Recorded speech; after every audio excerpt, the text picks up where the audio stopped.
নমস্কার বন্ধুরা, সাহা স্পেশালে তোমাদের সকলকে স্বাগত। আছে টমেটো চাটনি করা দেখাবো। তার জন্য ঘি লাগবে, নুন হলুদ লাগবে, সঙ্গে কিছু মশলা লাগবে। তার জন্য শুকনো লঙ্কা, তেজপাতা, পাঁচফোড়ন, মৌরি আর কাজু কিশমিশ, সঙ্গে আমসত্ত্ব নিয়ে নিয়েছি আমি দুটো।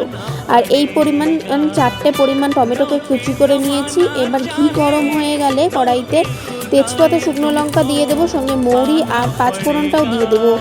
সঙ্গে এর সাথে কাজু কিশমিশটা দিয়ে একবারে ভাজবো।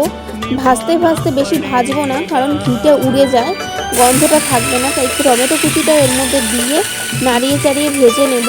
টমেটোটা একটু ভাজা ভাজা হয়ে গেলে তখন আমি লবণ আর পরিমাণ মতো লবণ দিয়ে দিচ্ছি, আর হলুদ দিয়ে দিচ্ছি। হলুদটা কালারের জন্য দিয়েছি, আর লবণটা যাতে তাড়াতাড়ি সেদ্ধ হয় সেজন্য দিয়েছি। দিয়ে ঢাকা দিয়ে দিয়েছিলাম। ঢাকা দেওয়ার পর 5 মিনিট পর ঢাকনাটা খুলে নিব এবং এরপর নাড়িয়ে খুন্তি দিয়ে ভালো করে দেখে নেব যে টমেটোটা সেদ্ধ হয়েছে কিনা। টমেটো যদি সেদ্ধ না হয় আমাকে আবার ঢেকে দিতে হবে, কিন্তু আমার টমেটোটা সেদ্ধ হয়ে গেছে। তাই এর মধ্যে চিনি আর আমসত্ত্বটা দিয়ে দেবো।